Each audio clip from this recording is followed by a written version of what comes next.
stated in their second negative construction, it's just another thing to worry about. Why bother with all of the economic woes we have right now to put more money into gun restrictions? I'll tell you why. Because innocent lives are important. We need to protect our citizens in this country. We need to protect innocent lives. And we can do that by keeping guns out of the wrong hands. So starting with the first contention of their case, they talk about the Second Amendment and the right to bear arms. Yes, we all have the constitutional right to bear arms, but like any right, when it comes to protecting the citizens, that right can be diminished or mitigated based off of previous actions, such as what would happen with our background check, which is already in place with the status quo, but would become significantly more rigorous with our plan, as well as a mental stability check, which would also significantly increase the restrictions with a new regulation with the mental test.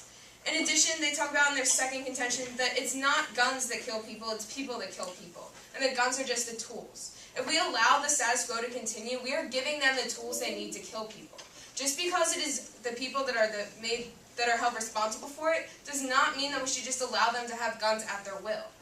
In addition, they attack our first contention that the crime rate, they say the gun availability has not decreased crimes. But we see that if we are to put more restrictions on gun sales, it will decrease the crime because most of the crime in the United States right now is using gun arms. In addition, we see that there are more murder rates right now with guns. There is also more child mortality rates using guns.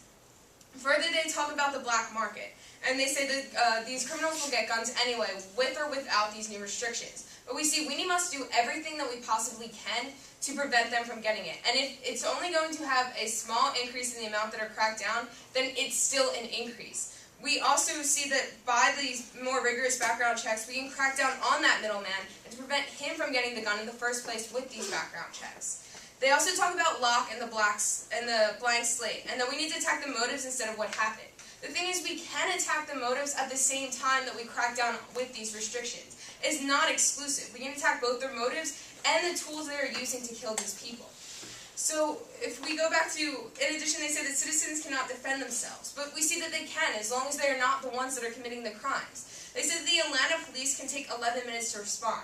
This is actually a reason why you should vote affirmative more, because the fact that the police does not respond quickly means that we need to prevent these situations from happening in the first place. If we take away the gun from the murderer, from whatever criminal it is that is threatening this person's lives, then we will prevent that situation from happening rather than the police get there after it's too late and they're already shot dead. So if we go back to today's debate, we must look at what is safer for society and what is more reasonable for society. And we see that is through the affirmative plan. By making more rigorous regulations and restrictions on gun sales, in addition to having more background checks and mental stability checks, we will have a brighter future. Thank you.